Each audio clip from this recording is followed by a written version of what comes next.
Oke, bismillahirrahmanirrahim. Assalamualaikum warahmatullahi wabarakatuh. Jadi untuk pertemuan hari ini itu saya akan menjelaskan tentang pengantar statistika. Oke, terdengar suara saya. Jadi yang pertama di sini ada pengertian dari statistika atau statistik. Oke. Nah, apa sih statistika itu?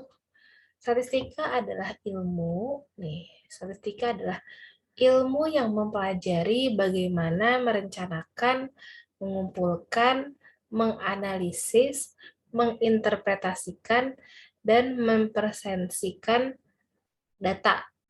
Intinya, statistika itu adalah ilmu yang berkenaan dengan suatu data atau sebuah data gitu. Oke, itu dari statistika. Kemudian di sini ada pengertian dari statistik. Kalau pengertian dari statistik itu apa sih? Pengertian dari statistik itu ada 3. Yang pertama, statistik itu adalah sekumpulan angka untuk menerangkan sesuatu, gitu kan. Kemudian statistik itu juga sekumpulan cara atau aturan tentang pengumpulan, pengolahan, analisa, dan penafsiran data. Kemudian yang terakhir di sini ada statistika adalah sekumpulan angka yang menjelaskan sifat dari data atau hasil pengamatan. Namun di sini ada singkatnya nih. Singkatnya itu adalah statistika adalah ilmu yang mempelajari tentang seluk-beluk data, yaitu tentang pengumpulan, pengolahan, analisa, interpretasi, dan penarikan kesimpulan dari data yang berbentuk angka-angka. Oke.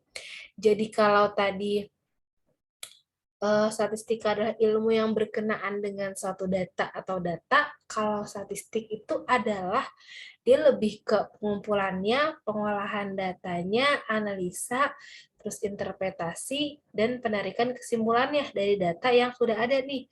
Data tersebut berupa angka-angka gitu. Kemudian nih di sini ada data dalam statistik. Data dalam statistik itu ada 2. Yang pertama ada yang berupa angka, ada yang berupa angka dan ada yang bukan angka. Kalau yang angka biasanya dia disebut dengan data apa? Kuantitatif. Kalau data yang bukan angka, dia biasanya disebut kualitatif gitu. Nah, pada kuantitatif itu ada 2 jenis lagi. Yang pertama di sini ada discrete dan ada continue. Apa sih discrete itu? Apa sih continue itu? Kalau discrete itu dia diperolehnya itu dari hasil perhitungan, dari hasil suatu perhitungan. Kalau continue dia biasanya dari hasil suatu pengukuran gitu. Oke. Kita lanjut. Contohnya adalah kalau tadi kuantitatif itu apa ya? Kalau kuantitatif itu kan tadi dia bukan angka. Contohnya itu seperti eh, jenis kelamin, warna kesayangan, suku bangsa. Itu kan dia bukan angka ya, lebih ke pernyataan atau kalimat gitu kan. Kalau kuantitatif tadi itu dia berupa angka. Ada yang discrete sama continue. Kalau discrete itu dia biasanya berupa perhitungan. Kalau yang continue tadi berupa pengukuran. Contohnya di sini ada jumlah mobil, jumlah staff, jumlah TV dan lain sebagainya. Kemudian di sini ada data continue. Data continue itu biasanya contohnya seperti berat badan, jarak kota, terus luas rumah dan lain sebagainya. Tuh. Kemudian tadi sudah berkenalan dengan jenis-jenis data dalam statistiknya. Di sini ada jenis-jenisnya nih, jenis-jenis statistika. Jenis-jenis statistika itu ada 2. Yang pertama itu ada deskriptif dan ada juga inferensia. Oke, apa sih statistika deskriptif? Apa sih statistika inferensia itu? Nah, kalau statistika deskriptif itu dia mempelajari cara pengumpulan, mempelajari cara pengumpulan dan penyajian data gitu, sehingga kita tuh mudah untuk mempelajari dan memahami suatu data gitu kan. Nah, biasanya dia berkaitan dengan penguraian atau menguraikan atau memberikan keterangan mengenai suatu keadaan. Oke, jadi kalau deskriptif itu dia menguraikan dan memberikan keterangan mengenai suatu keadaan. Fungsinya itu apa sih? Fungsinya itu untuk itu dia menerangkan suatu keadaan, menerangkan suatu gejala, ataupun menerangkan suatu persoalan gitu. Nah, untuk contohnya, di sini ada contohnya. Contohnya itu adalah sekurang-kurangnya 80% dari seluruh mahasiswa Fakultas Teknik Industri UPB, kepencet. Teknik Industri UPB adalah berasal dari Jawa Barat, gitu kan. Itu kan baru suatu kesimpulan awal gitu kan, tapi kita nggak tahu nih mahasiswa dari Teknik Industri UPB rata-rata dari mana asalnya gitu. Nah, di sini untuk statistika deskriptif itu dia menguraikan atau memberikan keterangan mengenai suatu keadaan gitu. Kemudian tadi udah ada statistik deskriptif, ada jenisnya ada dua, deskriptif dan inferensia. Kalau inferensia itu adalah kalau inferensia itu dia lebih ke penafsiran dan penarikan kesimpulan yang berlaku secara umum. Penafsiran dan penarikan kesimpulan yang berlaku secara umum dari data yang tersedia. Oke. Nah, yang berkaitan dengan apa nih? Berkaitan dengan pendugaan populasi dan pengujian hipotesis dari suatu keadaan atau suatu fenomena. Oke. Terlihat? Tidak terlihat. Oke. Jadi, kalau tadi deskriptif itu lebih ke menguraikan, atau memberikan keterangan mengenai suatu keadaan, kalau inferensia itu lebih ke pendugaan populasi, pengujian hipotesis dari suatu keadaan atau suatu fenomena. Fungsinya itu untuk apa? Fungsinya itu untuk meramalkan dan mengontrol keadaan atau kejadian gitu. Contohnya seperti akibat kenaikan harga BBM, volume penggunaan BBM di masyarakat, penggunaan kendaraan bermotor, baik motor maupun mobil mengalami penurunan yang signifikan. Oke, di sini terlihat pasti bahwa untuk inferensi itu dia lebih ke meramalkan dan mengontrol keadaannya. Di sini meramalkannya di mana? Meramalkannya adalah karena harga BBM itu naik, maka diramalkan atau dipastikan terdapat dugaan bahwa adanya penurunan yang signifikan pada masyarakat penggunaan kendaraan bermotor gitu. Oke.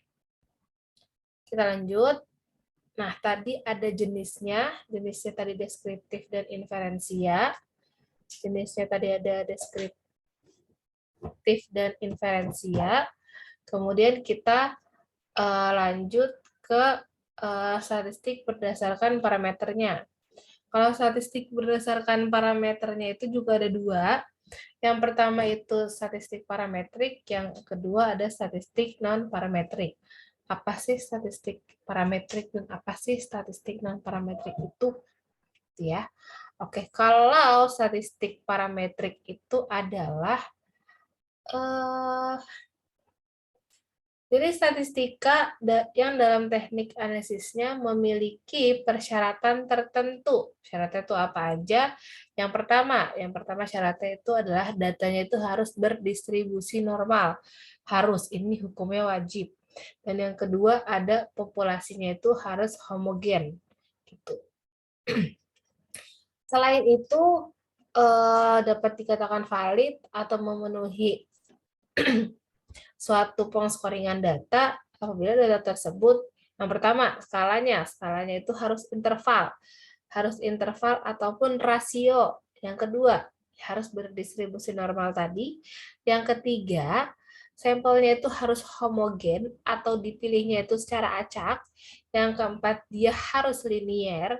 Dan yang kelima, jumlahnya itu harus lebih banyak atau lebih besar dari 30 orang. Jadi untuk respondennya itu harus lebih dari 30 orang. Oke. Kemudian di sini ada contoh analisis statistik parametrik. Yang pertama itu ada uji hipotesis untuk regresi, kemudian uji hipotesis untuk korelasi, kemudian uji hipotesis untuk t-test, kemudian uji hipotesis untuk ANOVA. Kita akan mempelajari tentang ini. Setelah UTS nanti kita akan praktek terkait dengan uji hipotesis untuk korelasi gitu. Oke, kita lanjut. Tadi udah ada parametrik. Tadi parametrik itu harus berdistribusi normal, homogen, harus interval atau rasio, kemudian harus 30 orang, sampelnya harus homogen, dia harus linear juga. Nah, kalau non-parametrik itu apa? Kalau non-parametrik itu, yaitu jenis datanya itu jenis statistika yang dalam teknik analisisnya itu tidak memerlukan data terdistribusi normal. Kalau tadi yang parametrik itu dia harus wajib hukumnya itu berdistribusi normal datanya, kalau non parametrik ini dia nggak apa-apa nih, datanya nggak berdistribusi normal nih. Itu. Oke. Kemudian syaratnya itu apa aja sih? Kalau tadi yang si parametrik itu syaratnya harus distribusi normal, kemudian dia harus linear, kemudian dia harus rasio, kemudian dia tadi harus apa ya? Harus interval atau rasio, dia harus linear, datanya harus lebih dari 30 orang. Kalau non parametrik itu dia datanya boleh kurang dari 30 orang gitu. Oke, jadi kebalikannya nih. Kalau parametrik harus lebih dari 30 orang, minimal 30 orang. Kalau non parametrik ini dia boleh kurang dari 30 orang. Gitu. Terus kalau non parametrik ini dia nggak harus berdistribusi normal nih datanya gitu, dan nggak harus linear, berbeda dari parametrik tadi gitu. Kemudian contoh analisis statistika non-parametrik itu yang pertama itu ada tes binomial. Kemudian ada tes C-kuadrat. Nanti kita akan mempelajari tentang ini. Cara bacanya seperti apa, baca hasilnya itu seperti apa, menginterpretasikannya itu seperti apa. Kemudian ada Kruskal-Wallis. Kruskal-Wallis itu kita hanya akan belajar sekilas. Kemudian ada Friedman kita enggak begitu penting. Kemudian ada tes kolomograf itu kita akan baca dan menginterpretasikan gimana sih cara bacanya. Kemudian di sini ada MC-Nemer kita hanya akan tahu saja, tidak sampai memperdalam. Kemudian di sini ada signifikan tes, kita akan membaca signifikan tes, terus syarat-syaratnya apa sih biar data tersebut dikatakan signifikan itu apa aja sih? Itu kemudian di sini ada Wilcoxon kita juga akan mempelajari apa sih Wilcoxon itu. Kemudian Mann-Whitney kita akan mempelajari Mann-Whitney, terus koefisien ranknya itu gimana, syarat-syaratnya apa aja, terus koefisien kontingen juga, kontingensi, urgi normalitas juga gitu. Kita next. Oke, jadi poin pentingnya untuk parametrik dan non parametrik, kalau parametrik itu harus berdistribusi normal, kalau non parametrik itu nggak harus berdistribusi normal. Kalau parametrik itu dia harus interval atau rasio, kalau parametrik itu dia bebas. Kalau parametrik itu dia harus linear, kalau non-parametrik itu tidak. Datanya kalau parametrik itu harus lebih dari 30 orang, kalau non-parametrik itu datanya kurang dari 30 orang. Gitu. Oke. Ini tadi udah. Nah, untuk fungsi dari statistik itu sendiri, apa sih fungsi dari statistik itu sendiri? Fungsi dari statistik. Oke, yang pertama itu untuk bank data tentunya. Yang kedua, untuk quality control. Kita untuk mengecek-cek quality control dari suatu perusahaan.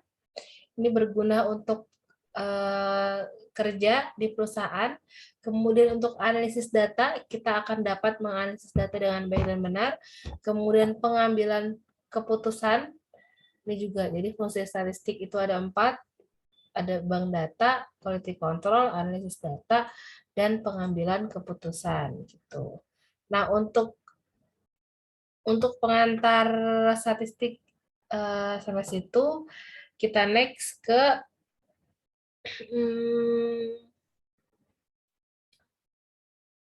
jenis datanya. Oke. Jenis data atau pemahaman tentang suatu data. Oke, di sini yang pertama ada skala pengukuran. Skala pengukuran. Oke, skala pengukuran. Nah, skala ukur. Skala ukur itu apa sih? Skala ukur adalah suatu ciri pada besaran atau variabel yang memungkinkan untuk dinyatakan dalam bentuk bilangan. Oke. Nah, Stephen mengatakan bahwa skala ukur ini memiliki 4 atau dibagi menjadi 4. Yang pertama itu ada nominal, yang kedua itu ada ordinal, yang keempat itu ada interval, dan yang kelima ini ada rasio. Apa sih mereka itu? Kita next. Nah, untuk jenis-jenis datanya itu sendiri ada 2. Yang pertama ada level of measurement, yang kedua itu ada skala ukur dalam angket. Skala ukur dalam angket. Nah, kalau level of measurement itu ada nominal, ordinal, interval, dan rasio. Kalau skala ukur dalam angket itu ada Likert, semantik diferensial, Goodman, dan ada rating scale. Kita coba telah masing-masing ya. Nah, kita dari sini dulu. Nah, data itu ada 2. Yang pertama itu ada numerik dan ada kategorik. Apa sih numerik itu? Apa sih kategorik itu? Kalau kategorik itu kuncinya adalah dia hanya dapat membedakan atau dibedakan dan mengurutkan. Jadi dia cuma dapat membedakan suatu data dan hanya dapat mengurutkan atau meranking suatu data. Gitu. Nah, kalau di kategori ini dia tidak berlaku sama sekali operasi aritmatika. Berbeda dengan kategori numerik itu dia selain dapat membedakan, bisa mengurutkan, bisa, dia juga dapat dilakukan operasi aritmatika dan hasilnya memiliki suatu makna. Oke, jadi perbedaannya adalah kalau kategori dia cuma bisa membedakan dan mengurutkan, kalau numerik dia data-datanya itu atau angka-angkanya itu dapat dilakukan operasi matematika atau operasi aritmatika yang hasilnya itu memiliki makna gitu. Kita ambil contohnya, kita next ke table tadi mana table ya? Oh ini dia. Nih, kalau data kategorik itu dia ada nominal dan ordinal. Nih, kalau nominal itu dia hanya dapat membedakan. Seperti contohnya itu ada warna baju dan gender. Warna baju dan gender kan dia hanya bisa dibedakan aja kan ya. Dia nggak bisa diurutkan apakah merah itu lebih unggul daripada kuning, kan itu enggak juga kan ya. Jadi di sini dia hanya dapat membedakan atau dibedakan. Dan gender pun juga, ya kan? Gender itu contohnya kayak apakah laki-laki itu lebih oke daripada perempuan, apakah perempuan itu lebih unggul daripada laki-laki, itu enggak, kita nggak bisa mengurutkan juga kan ya, apakah apa namanya, ya seperti itu gitu. Nah kemudian di sini ada ordinal, masih dalam kategori. Untuk ordinal itu dia bisa membedakan dan bisa mengurutkan Gitu. Contohnya, ranking kelas dan ukuran baju. Ukuran baju di sini dia membedakan kan ada S, M, L gitu kan. S itu untuk size yang small, M itu untuk medium, L itu untuk large, dan XL itu adalah extra large. Dia bisa diurutkan, S itu paling kecil, M itu yang sedang, L itu yang besar, dan XL itu yang paling besar gitu kan. Ranking kelas pun juga seperti itu. SD itu bawah, SMP itu tengah, dan SMA itu yang atas gitu. Dia nggak bisa dilakukan operasi aritmatika karena nggak bisa ditambah-tambahkan juga gitu. Kemudian ada data numerik, di sini ada interval dan rasio. Kalau interval itu dia dapat dibedakan iya, diurutkan iya, memiliki makna dalam selisihannya, itu juga iya. Contohnya seperti nomor sepatu. Nomor sepatu kan ada yang 38,5 gitu kan ya. Ada yang 38, ada yang 37,5 dan lain sebagainya gitu. Kemudian untuk yang rasio nih dapat dibedakan juga, dia dapat diurutkan juga, memiliki makna juga, dan dia memiliki nol mutlak atau rasio nilai. Contohnya itu seperti jumlah pasien, tinggi badan, jarak tempuh mobil. Tuh. Dan ini udah, nah kita lihat di sini contoh lebih realnya. Di sini untuk nominal, tadi dia cuma bisa membedakan doang. Contohnya ini dia. Di sini hanya buat pembeda, satu itu buat laki-laki dan dua itu buat perempuan. Tapi dia nggak bisa dikategorikan bahwa satu itu lebih tinggi dan dua itu lebih rendah, ataupun sebaliknya satu lebih rendah dan dua lebih tinggi, gitu kan? Dan di sini di nominal ini tidak berlaku operasi aritmatika seperti ini. Satu karena satu itu laki-laki dan dua itu perempuan, ini nggak bisa di jumlahkan nih laki-laki ditambah perempuan, hasilnya apa nih? Nothing kan ya, gitu. Oke, kita lanjut. Kemudian untuk ordinal, di sini ordinal itu buat pembeda juga, dan juga untuk meranking atau mengurutkan. Seperti ini, SD, SMP, SMA. Dan tidak berlaku operasi aritmatika, maksudnya adalah SD ditambah SMA itu tidak sama dengan SMA. SD ditambah SMP itu tidak sama dengan SMA. Gitu. Oke. Jadi untuk yang nominal tadi cuma membedakan, ordinal itu untuk membedakan juga dan mengurutkan. Oke, tidak berlaku operasi aritmatika dua-duanya gitu. Nah, berbeda dengan nominal dan ordinal, kalau interval ini dia selain buat membeda, selain buat meranking, dia juga bisa untuk melihat jarak atau melihat suatu interval gitu. Nah, di sini si interval ini, pengukuran interval ini dia berlaku operasi aritmatika. Contohnya seperti ini, 14 derajat Celcius ditambah 15 derajat Celcius adalah 29 derajat Celcius. Dan 29 derajat Celcius ini dia memiliki arti yang artinya apa? Yang artinya suhu 29 derajat Celcius ini berada di kategori tengah-tengah, yaitu panas atau dingin, tidak panas dan tidak dingin gitu.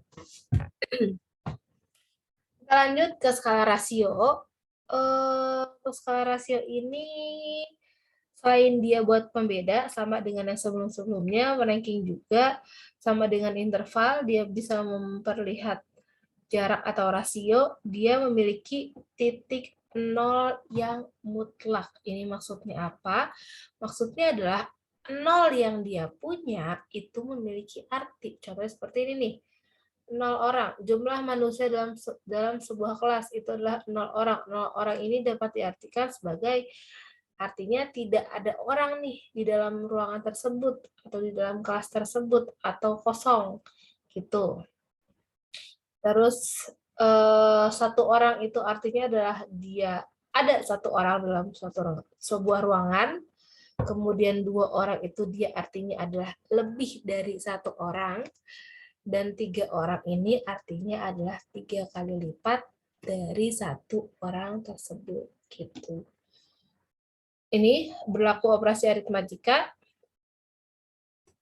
yang artinya satu orang di dalam ruangan, satu orang ditambah di dalam ruangan ditambah 2 orang, artinya adalah 3. Berarti di dalam ruangan tersebut ada 3 orang, 3 kali dari 1 orang gitu, 3 kali lipatnya gitu.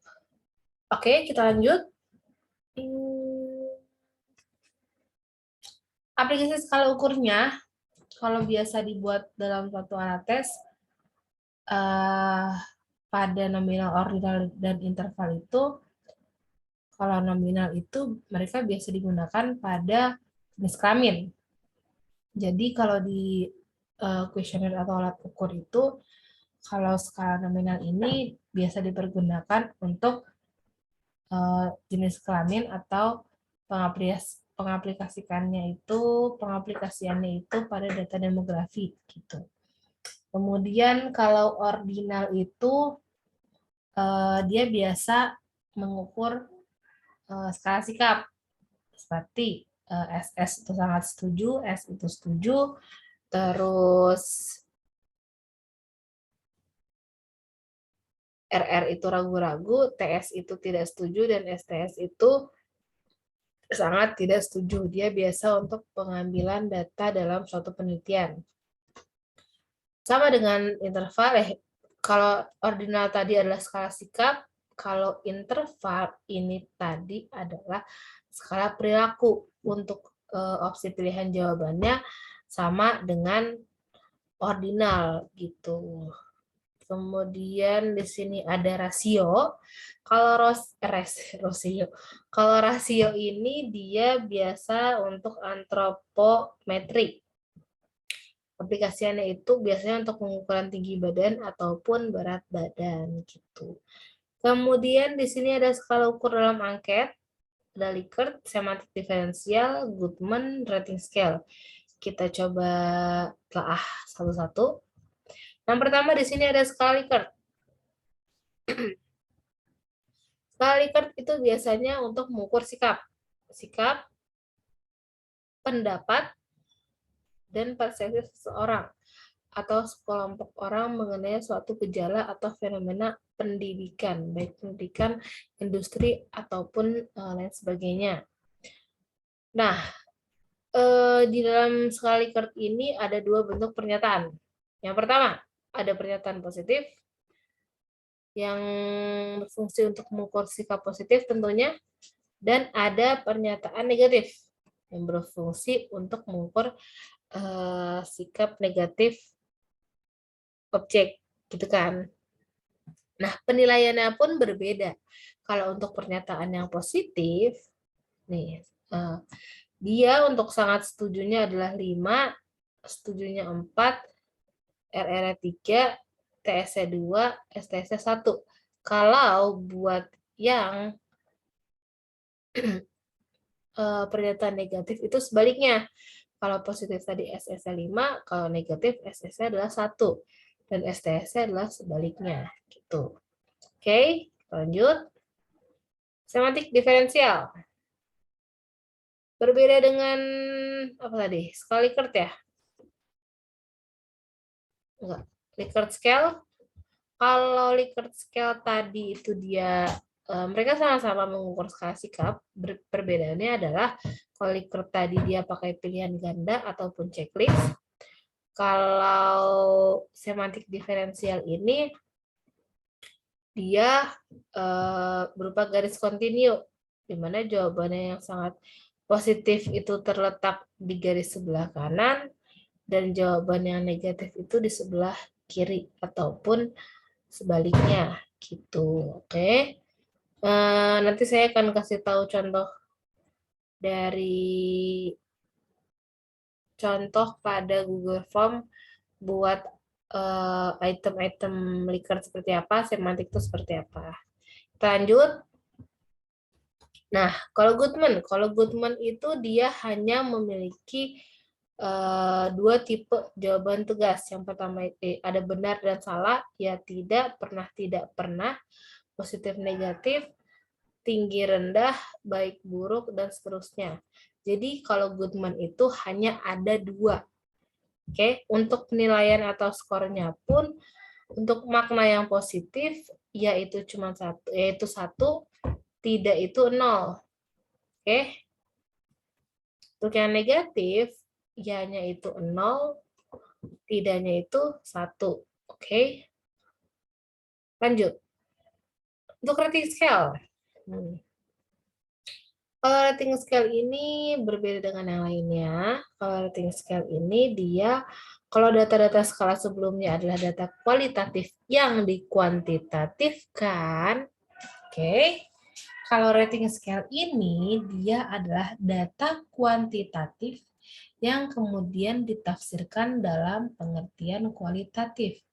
Contohnya seperti apa? Contohnya nih, kayak ini yang di bawah. Cara dosen menjelaskan materi kuliah itu 5. 5 itu apa? Kuantitatif, angka. Kemudian ditafsirkan dalam bentuk kualitatif.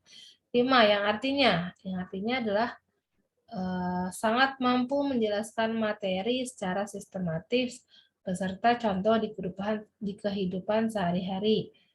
4. Mampu menjelaskan materi secara sistematis disertai dengan contoh. 3. Cukup mampu menjelaskan materi secara sistematis disertai dengan contoh. 2. Kurang mampu, dan yang 1 adalah tidak mampu. Bedanya itu apa? Bedanya adalah di sini nih, bedanya adalah ini.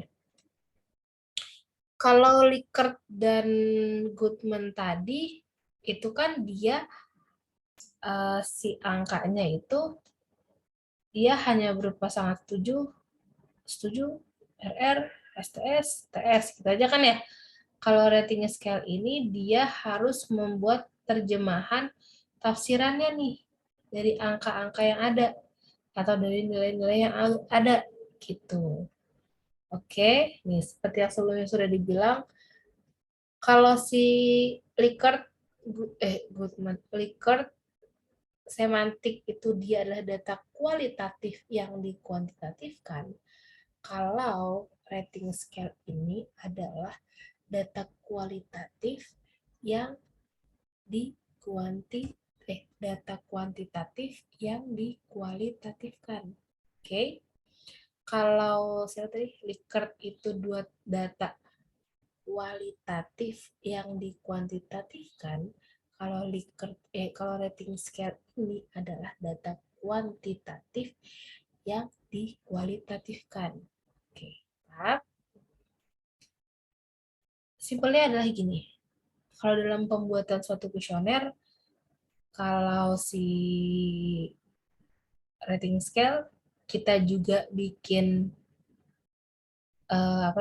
kita juga bikin item pernyataan dan kita juga bikin opsi jawaban beserta penerjemahannya gitu. Penerjemahan atau kata-kata arti dari 5 itu apa, tapi dia berupa kalimat yang panjang. Kalau Likert dan semantik itu dia kalimat pendek, hanya SS, S, RR, TS, dan STS. Kemudian kalau misalkan ada yang nanya, Miss boleh nggak skala Likert dan skala semantik itu saya hanya pakai 3 opsi pilihan jawaban? Boleh aja. Kalau buat syarat dari Likert dan semantik itu, dia minimal itu 4 opsi jawaban. Oke. Bahkan kalian mau menghilangkan satu, yaitu netral atau RR, boleh silahkan. Gitu. Kemudian ada yang nanya lagi, Miss boleh nggak kalau misalkan saya dalam suatu kuesioner, saya pakai 2 tipe, pakai Goodman juga iya, pakai Likert juga iya. Gitu. Boleh nggak, Miss? Boleh aja, asalkan tidak disarankan bagi beberapa peneliti. Karena kenapa? Karena akan membuang waktu yang banyak dalam melakukan suatu pengolahan data. Karena apa? Karena teman-teman akan membuang-buang waktu yang banyak dalam hal pengskoringan, pengolahan data. Karena kan dia kan beda jenis kan ya, Goodman dan Likert ataupun semantik gitu. Otomatis tenaga yang teman-teman keluarkan akan banyak dan itu tidak efisien gitu. Sedangkan kan kita kalau melakukan penelitian kan kita sesingkat mungkin, segampang mungkin gitu kan ya. Jadi tidak disarankan bagi beberapa orang gitu. Untuk skala-skala cukup sampai di sini. Materi ini akan saya upload di kampus dan sudah saya upload malah bagi beberapa kelas sudah saya upload materinya di kampus. Kemudian kalau teman-teman ada yang mau ditanya, silahkan teman-teman tanya di kolom diskusi ataupun di grup kelas, silahkan tanya baik VN ataupun chat. Kemudian untuk absensi berlaku sampai dengan 3 hari di hari perkuliahan. Misalkan teman-teman kuliahnya hari Jumat, berarti teman-teman terakhir absen itu hari Senin. Kalau teman-teman kuliahnya hari Sabtu, berarti teman-teman terakhir absen itu hari apa? Selasa. Kalau Minggu berarti hari Rabu gitu. Ingat absennya teman-teman klik link grup WhatsApp yang ada di kampus, oke? Jadi setiap harinya sampai dengan hari terakhir teman-teman kuliah, saya akan cek terus di kampus, saya akan accept siapa yang udah absen. Jadi kalau misalkan ada yang belum absen, berarti teman-teman belum ngeklik tombol atau link Google link grup statistik atau grup kelasnya gitu. Oke, terima kasih teman-teman. Terima kasih sudah meluangkan waktunya untuk terima kasih sudah meluangkan waktunya untuk melihat video ini. Semoga bermanfaat buat teman-teman. Sehat selalu, tetap semangat sampai akhir perkuliahan tentunya. Oke, mungkin cukup sekian. Terima kasih. Wassalamualaikum warahmatullahi wabarakatuh. Kita ketemu lagi minggu depan.